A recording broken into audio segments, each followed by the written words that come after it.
Welcome to commerce classes. Cost accounting ಈ ಒಂದು ಸಬ್ಜೆಕ್ಟಲ್ಲಿ process casting ಅನ್ನೋ ಒಂದು ಸೀರೀಸ್ನ ಸ್ಟಾರ್ಟ್ ಮಾಡಿದ್ದೀವಿ. ಇದು 4th ವಿಡಿಯೋ. ಒಂದು ಬೇಸಿಕ್ ವಿಡಿಯೋ ಹಾಗೆ 2 ಪ್ರಾಬ್ಲಮ್ಸ್ ಅಪ್ಲೋಡ್ ಆಗಿದೆ. ಇದು 3rd ಪ್ರಾಬ್ಲಮ್ ಸಾಲ್ವ್ ಮಾಡ್ತಾ ಇರೋಂಥದ್ದು. ಕಳೆದ 2 ಪ್ರಾಬ್ಲಮ್ಗಿಂತ ಸ್ವಲ್ಪ ಅಡ್ವಾನ್ಸ್ ಆಗಿದೆ. The product Q is obtained after it passes through 3 process. Q ಅನ್ನೋ ಒಂದು ಪ್ರಾಡಕ್ಟ್ ಏನಿದೆ ಅದು ರಾ ಮೆಟೀರಿಯಲ್ಸ್ ಇಂದ ಫಿನಿಶ್ಡ್ ಗೂಡ್ಸ್ ಆಗೋದಕ್ಕೆ 3 ಪ್ರೋಸೆಸ್ ಆಗ್ತಾ ಇದೆ. First process, second process, process 3. ಹಾಗೆ ನಮಗೆ ಇಲ್ಲೊಂದು ಇನ್ಫಾರ್ಮೇಶನ್ ಕೊಟ್ಟಿದ್ದಾರೆ.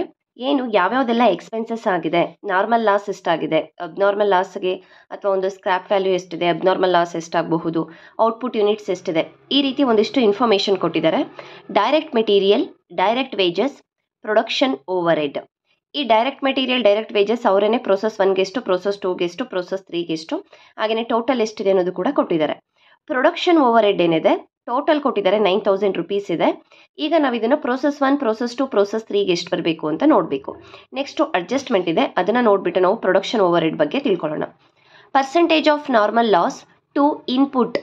ಇನ್ಪುಟ್ ಏನಾಗ್ತಾ ಇದೆ ಅಂದರೆ ಪ್ರೋಸೆಸ್ 1ಗೆ ಇನ್ಪುಟ್ ಎಷ್ಟು ಮೆಟೀರಿಯಲ್ಸನ್ನು ಹಾಕ್ತಾ ಇದ್ದೀವಿ ಅಂದರೆ ರಾ ಮೆಟೀರಿಯಲ್ಸ್ ಎಷ್ಟು ಇಂಟ್ರೊಡ್ಯೂಸ್ ಮಾಡಿದ್ದೀವಿ, ಅದ್ರ ಮೇಲೆ ನಮಗೆ ನಾರ್ಮಲ್ ಲಾಸನ್ನು 5% ಪ್ರೋಸೆಸ್ 1ನಲ್ಲಿ ಲೆಸ್ ಮಾಡೋದಕ್ಕೆ ಹೇಳಿದ್ದಾರೆ. 10% ಪ್ರೋಸೆಸ್ 2ಅಲ್ಲಿ, 15% ಪ್ರೋಸೆಸ್ 3ಯಲ್ಲಿ ಹೇಳಿರುವಂಥದ್ದು. Value of scrap per unit. ಏನೊಂದು ಸ್ಕ್ರ್ಯಾಪ್ ವ್ಯಾಲ್ಯೂ ಆಗ್ತಾಯಿದೆ ಅಂದರೆ ನಾರ್ಮಲ್ ಲಾಸ್ ಏನಾಗ್ತಾ ಇದೆ ಅದ್ರ ಒಂದು ಯೂನಿಟಿಗೆ ಎಷ್ಟು ಕಾಸ್ಟ್ ಆಗ್ಬೋದು. 2 ರೂಪೀಸ್ ಪ್ರೋಸೆಸ್ 1ನಲ್ಲಿ, 4 ರೂಪೀಸ್ ಪ್ರೋಸೆಸ್ 2ಅಲ್ಲಿ, 5 ರೂಪೀಸ್ ಪ್ರೋಸೆಸ್ 3ಯಲ್ಲಿ ಆಗುತ್ತೆ. Output units. ಪ್ರೋಸೆಸ್ 1ನಿಂದ ಪ್ರೋಸೆಸ್ 2ಗೆ ಎಷ್ಟು ಔಟ್ಪುಟ್ ಹೋಗ್ತಾ ಇದೆ, ಪ್ರೋಸೆಸ್ 2ಇಂದ 3ಗೆ ಎಷ್ಟು ಹೋಗ್ತಾ ಇದೆ, 3ಇಂದ ಫಿನಿಶ್ಡ್ ಸ್ಟಾಕ್ ಆಗಿ ಎಷ್ಟು ಹೋಗ್ತಾ ಇದೆ ಅಂತ. 950 ಯೂನಿಟ್ಸ್ ಪ್ರೋಸೆಸ್ 1ಇಂದ 2ಗೆ ಹೋಗ್ತಿರೋವಂಥದ್ದು. ಹಾಗೆಯೇ ಪ್ರೋಸೆಸ್ 2ಇಂದ 3ಗೆ 840 ಯೂನಿಟ್ಸು, ಪ್ರೋಸೆಸ್ 3ಇಂದ ಫಿನಿಶ್ಡ್ ಗೂಡ್ಸ್ ಆಗಿ 750 ಯೂನಿಟ್ಸು ಔಟ್ಪುಟ್ ಆಗ್ತಾ ಇದೆ. ಟೋಟಲ್ ಎಷ್ಟು ಯೂನಿಟ್ಸ್ ಇನ್ಪುಟ್ ಆಗ್ತಾ ಇದೆ, 1000 units at 3 each were introduced to process 1. Process 1ನಲ್ಲಿ ನಾವು 1000 ಯೂನಿಟ್ಸನ್ನು ಹಾಕಿದ್ದೀವಿ. ಅದರಿಂದ ನಮಗೆ ಎಷ್ಟು ಔಟ್ಪುಟ್ ಹೋಗ್ತದೆ ಸೆಕೆಂಡ್ ಪ್ರೋಸೆಸ್ಗೆ ನೋಡಬೇಕಾಗುತ್ತೆ. ಈ 1000 ಯೂನಿಟ್ಸ್ ಮೇಲೆ ನಾವು ಫಸ್ಟು ಪ್ರೋಸೆಸ್ಸಲ್ಲಿ ಒಂದು ಏನಿದೆ ನಾರ್ಮಲ್ ಲಾಸನ್ನು ಐಡೆಂಟಿಫೈ ಮಾಡ್ತೀವಿ. Next the production over head is recovered at 100% of direct wages.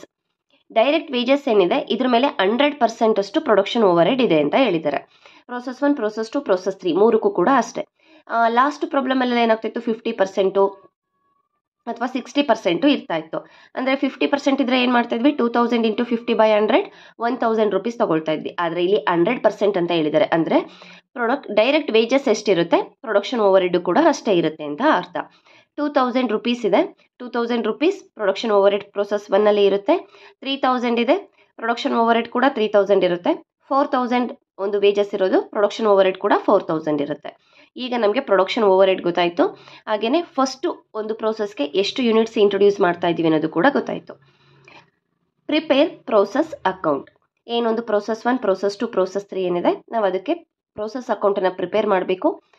Per cost ಎಷ್ಟು, ಹಾಗೆಯೇ ಒಂದು ಪ್ರೋಸೆಸ್ಸಲ್ಲಿ ಎಷ್ಟು ಕಾಸ್ಟ್ ಇನ್ಕರ್ಡ್ ಆಗಿದೆ ಅನ್ನೋದು ಕೂಡ ನಾವು ಫೈಂಡ್ ಔಟ್ ಮಾಡಬೇಕಾಗುತ್ತೆ. ಪ್ರೋಸೆಸ್ 1 ಅಕೌಂಟ್ ಕಾಲಮ್ಸ್ ಏನು ಬರುತ್ತೆ, particular, quantity, rate, amount. Particular, quantity, rate, amount. 2 raw materials. ನಾವು ಡೆಬಿಟ್ ಸೈಡ್ ಏನೆಲ್ಲ ತಗೊಳ್ತೀವಿ ಆ ಒಂದು ಪ್ರೋಸೆಸ್ ಒಳಗಡೆ ಏನೆಲ್ಲ ಆಗ್ತಾ ಇದ್ದೀವಿ, ಒಂದು ಏನೆಲ್ಲ ಎಕ್ಸ್ಪೆನ್ಸಸ್ ಆಗ್ತದೆ ನಮಗೆ, ಒಂದು ಡೈರೆಕ್ಟ್ ಮೆಟೀರಿಯಲ್ಸ್ ಎಷ್ಟಾಗ್ತದೆ, ವೇಜಸ್ ಎಷ್ಟಾಗ್ತದೆ, ಪ್ರೊಡಕ್ಷನ್ ಓವರ್ ಹೆಡ್ ಎಷ್ಟಿದೆ, ಅದೆಲ್ಲದೂ ಕೂಡ ನಾವು ಡೆಬಿಟ್ ಸೈಡು ತಗೊಳ್ಳೋವಂಥದ್ದು. ಹಾಗೆಯೇ ಕ್ರೆಡಿಟ್ ಸೈಡ್ ಏನು ತಗೊಳ್ತೀವಿ, ನಾರ್ಮಲ್ ಲಾಸ್ ಇದ್ದರೆ, ಹಾಗೆಯೇ ಕ್ಲೋಸಿಂಗ್ ಸ್ಟಾಕ್ ಏನಾದರೂ ಕೊಟ್ಟಿದ್ರೆ ಅದನ್ನು ತಗೊಳ್ತೀವಿ. ಇಲ್ಲಿ ಕ್ಲೋಸಿಂಗ್ ಸ್ಟಾಕ್ ಯಾವುದೇ ಕೊಟ್ಟಿಲ್ಲ. ಅಬ್ನಾರ್ಮಲ್ ಲಾಸ್ ಇದ್ದರೆ ನಾವು ಒಂದು ಕ್ರೆಡಿಟ್ ಸೈಡ್ ತಗೊಳ್ತೀವಿ, ಅಬ್ನಾರ್ಮಲ್ ಗೇನ್ ಇದ್ದರೆ ಡೆಬಿಟ್ ಸೈಡು ತಗೊಳ್ತೀವಿ. ನೆಕ್ಸ್ಟ್ ನಮಗೆ ಪ್ರೋಸೆಸ್ 2ಅಲ್ಲಿ ಬರುತ್ತೆ ಅಬ್ನಾರ್ಮಲ್ ಲಾಸ್ ಅಥವಾ ಗೇನು, ಆಗ ನೋಡೋಣ. ಪ್ರೋಸೆಸ್ 1 ಫಸ್ಟ್ ಏನಿದೆ ಎಲ್ಲ ಎಕ್ಸ್ಪೆನ್ಸಸ್ನ ಎಂಟ್ರಿ ಮಾಡೋಣ. 2 ರಾ ಮೆಟೀರಿಯಲ್ 1000 ಯೂನಿಟ್ಸು ಎಷ್ಟು ಇಂಟ್ರೊಡ್ಯೂಸ್ ಆಗಿರೋದು, 1000 ಯೂನಿಟ್ಸು ಇಂಟ್ರೊಡ್ಯೂಸ್ ಆಗಿದೆ. 1 ಯೂನಿಟ್ಸ್ಗೆ 3 ರೂಪೀಸ್ ಇದೆ. ರೇಟ್ ಎಷ್ಟು, 3 rupees. Amount 1000 into 3 3000 rupees. Next ಇಲ್ಲಿ ಕೊಟ್ಟಿರೋ direct material, wages and production over head ಇಷ್ಟು ಕಾಸ್ಟನ್ನು ಕೂಡ ತಗೋಬೇಕು. 2 direct material 2600, 2 direct wages 2000 rupees, two production over head. ಏನು ಹೇಳಿರೋದು ಪ್ರೊಡಕ್ಷನ್ ಓವರ್ ಹೆಡ್ಗೆ 100% ಆಫ್ ಡೈರೆಕ್ಟ್ ವೇಜಸ್ ಅಂತ. ಡೈರೆಕ್ಟ್ ವೇಜಸ್ ಎಷ್ಟಿದೆ ಅಷ್ಟು ಕೂಡ ನಾವು ಇಲ್ಲಿ ಪ್ರೊಡಕ್ಷನ್ ಓವರ್ ಹೆಡ್ ಆಗಿ ತಗೋಬೇಕು. 2000 rupees. ಇನ್ಯಾವುದಾದ್ರೂ ಎಕ್ಸ್ಪೆನ್ಸಸ್ ಇದೆಯಾ ಇಲ್ಲಿ? ಇಲ್ಲ, ಇನ್ಯಾವುದು ಕೂಡ ಇಲ್ಲ. Next percentage of normal loss to input. Normal loss ನಾವು ಕ್ರೆಡಿಟ್ ಸೈಡಲ್ಲಿ ತಗೊಳ್ತೀವಿ. ಬೈ ನಾರ್ಮಲ್ ಲಾಸ್ ಇನ್ಪುಟ್ ಮೇಲೆ ತಗೋಬೇಕಾಗಿರೋದು. ಇನ್ಪುಟ್ ಎಷ್ಟಿದೆ? 1000 ಯೂನಿಟ್ಸ್ ಇದೆ. 1000 ಇಂಟು 5/100 50 ಯೂನಿಟ್ಸ್ ಏನಾಯಿತು? ಒಂದು ನಾರ್ಮಲ್ ಲಾಸ್ ಆಯಿತು. ಆ ನಾರ್ಮಲ್ ಲಾಸ್ದು ಒಂದು ಸ್ಕ್ರಾಪ್ ವ್ಯಾಲ್ಯೂ ಎಷ್ಟಿದೆ? 2 rupees ಇದೆ. ರೇಟ್ ಎಷ್ಟು? 2. 50 ಇಂಟು 2 100 rupees ಆಯಿತು. ನೆಕ್ಸ್ಟು ಇನ್ನೇನಾದರೂ ಕೊಟ್ಟಿದ್ದಾರಾ? ಇಲ್ಲಿ ಔಟ್ಪುಟ್ ಎಷ್ಟು ಹೋಗಬೇಕು ಅಂತ ಹೇಳಿರೋದು? 950 ಯೂನಿಟ್ಸ್ ಹೋಗಬೇಕು ಅಂತ ಹೇಳಿರೋದು ಸೆಕೆಂಡ್ ಪ್ರೋಸೆಸ್ಗೆ. 1000 ಯೂನಿಟ್ಸ್ ಇದ್ದಿದ್ದು ಅದರಲ್ಲಿ 50 ಯೂನಿಟ್ಸ್ ಏನಾಯಿತು? ನಾರ್ಮಲ್ ಲಾಸ್ ಆಯಿತು. ನಮಗೆ ಇನ್ನು ಎಷ್ಟಿರಬೇಕಿತ್ತು? 950 ಯೂನಿಟ್ಸು ಸೆಕೆಂಡ್ ಪ್ರೋಸೆಸ್ಗೆ ಹೋಗಬೇಕು. ಅಷ್ಟೇ ಇದೆ, ಇದರಲ್ಲಿ ಯಾವುದೇ ಒಂದು ಅಬ್ನಾರ್ಮಲ್ ಲಾಸು ಇಲ್ಲ, ಅಬ್ನಾರ್ಮಲ್ ಗೇನ್ ಕೂಡ ಇಲ್ಲ. Process two 950 units. ಈಗ ಟೋಟಲ್ ಮಾಡೋಣ. 1000 ಅಮೌಂಟ್ ಎಷ್ಟಿದೆ? ಅಮೌಂಟ್ ಕಾಲಮು 9600 rupees ಇದೆ. ಅದೇ ಟೋಟಲ್ ಎರಡು ಸೈಡ್ ಆಗ್ತಾ ಇದ್ದೀನಿ. 9600. ಈ 9600 ಇಂದ 100 rupeesನ ನಾವು ಮೈನಸ್ ಮಾಡಿದಾಗ 9500 rupees ಅಷ್ಟು ನಮಗೆ ಪ್ರೋಸೆಸ್ 2ಗೆ ಹೋಗ್ತಾ ಇರೋದು. ಈಗ ಕಾಸ್ಟ್ ಪರ್ ಯೂನಿಟ್ ಗೊತ್ತಾಗಬೇಕು ನಮಗೆ, ರೇಟ್ ಎಷ್ಟು ಅಂತ. ಹೇಗೆ ಗೊತ್ತಾಗುತ್ತೆ? Total amount divided by units, output units. 9500 divided by 950 units, 10 rupees per cost. ಒಂದು ಯೂನಿಟ್ಗೆ ಎಷ್ಟಾಗಿದೆ? 10 rupees ಅಷ್ಟು ಕಾಸ್ಟ್ ಆಗ್ತಾ ಇದೆ. ಇದಿಷ್ಟನ್ನು ಕೂಡ ನಾವೇನು ಮಾಡ್ತಾ ಇದ್ದೀವಿ? ಪ್ರೋಸೆಸ್ 2ಗೆ ಟ್ರಾನ್ಸ್ಫರ್ ಮಾಡ್ತಾ ಇದ್ದೀವಿ. ಪ್ರೋಸೆಸ್ 1ನ ಔಟ್ಪುಟ್ ಏನಾಗಿರುತ್ತೆ? ಪ್ರೋಸೆಸ್ 2ಗೆ ಇನ್ಪುಟ್ ಆಗಿರುತ್ತೆ. Process 2 account particular quantity rate amount, particular quantity rate amount.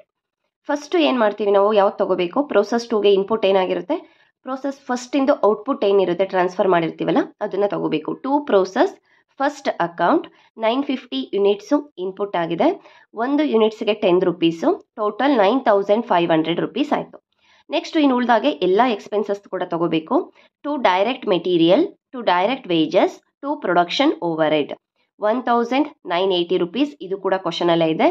3000 rupees ನಮಗೆ ಕ್ವಶನಲ್ಲಿ ಏನೊಂದು ಅಮೌಂಟ್ ಕೊಟ್ಟಿದ್ದಾರೆ ಅದನ್ನೇ ತಗೊಳ್ತಾ ಇದ್ದೀವಿ. 3000 direct wages.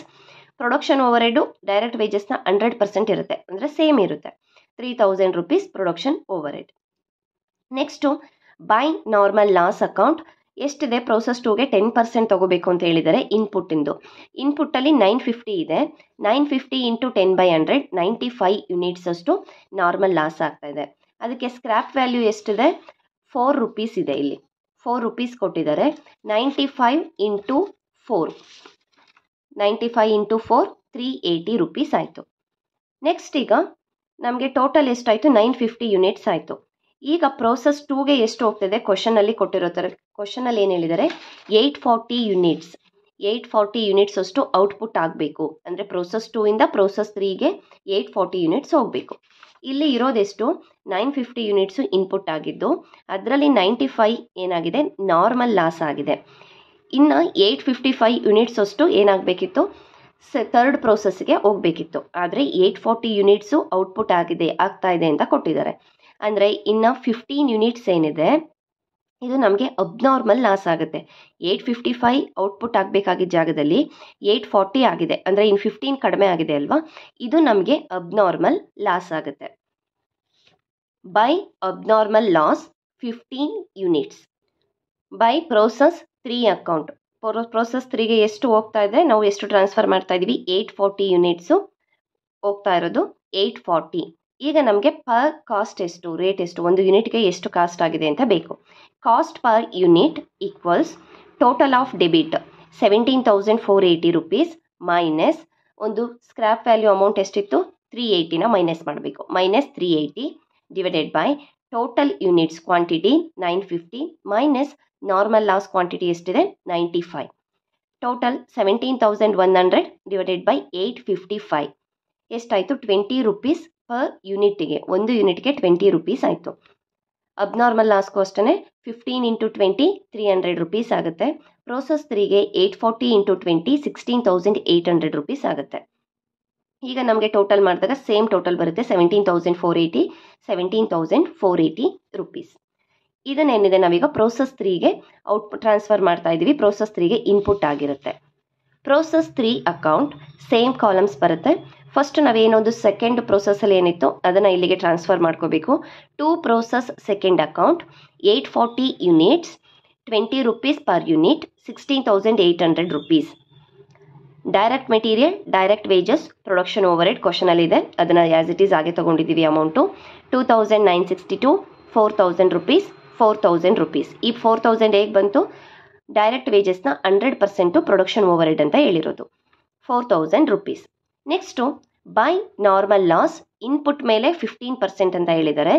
840 into 15/100 126 units. Rate ಎಷ್ಟಿದೆ?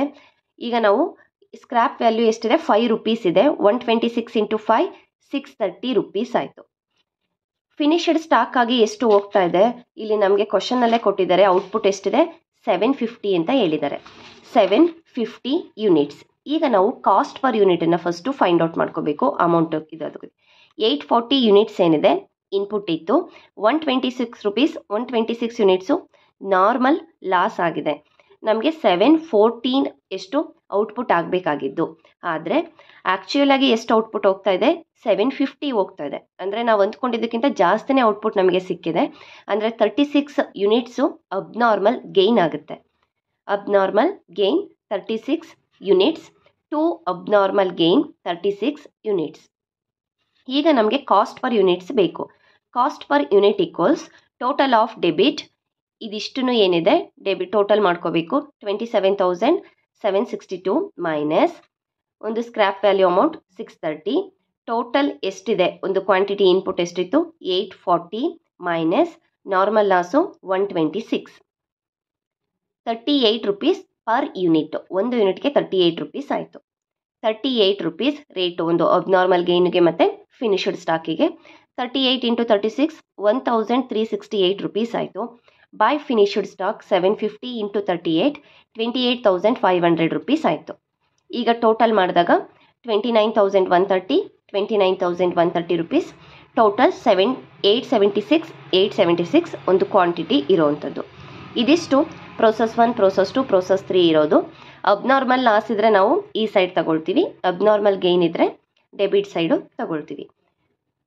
ಅಬ್ನಾರ್ಮಲ್ ಲಾಸ್, ಅಬ್ನಾರ್ಮಲ್ ಗೇನ್ ಇದ್ದಾಗ ನಾವು ಕಾಸ್ಟ್ ಪರ್ ಯೂನಿಟನ್ನು ಫೈಂಡ್ ಔಟ್ ಮಾಡಿಕೊಂಡು ಟೋಟಲ್ ಅಮೌಂಟನ್ನು ಕ್ಯಾಲ್ಕುಲೇಷನ್ ಮಾಡ್ಕೊಳ್ತೀವಿ. ಯಾವುದೇ ಅಬ್ನಾರ್ಮಲ್ ಲಾಸ್, ಅಬ್ನಾರ್ಮಲ್ ಗೇನ್ ಇಲ್ಲ ಅಂತ ಹೇಳಿದಾಗ ಡೈರೆಕ್ಟಾಗಿ ನಮಗೆ ಬ್ಯಾಲೆನ್ಸಿಂಗ್ ಫಿಗರ್ ಆಗೇ ಒಂದು ಪ್ರೋಸೆಸ್ 2 ಅಮೌಂಟ್ ಏನಿದೆ ಅದು ಸಿಗುತ್ತೆ. Thank you.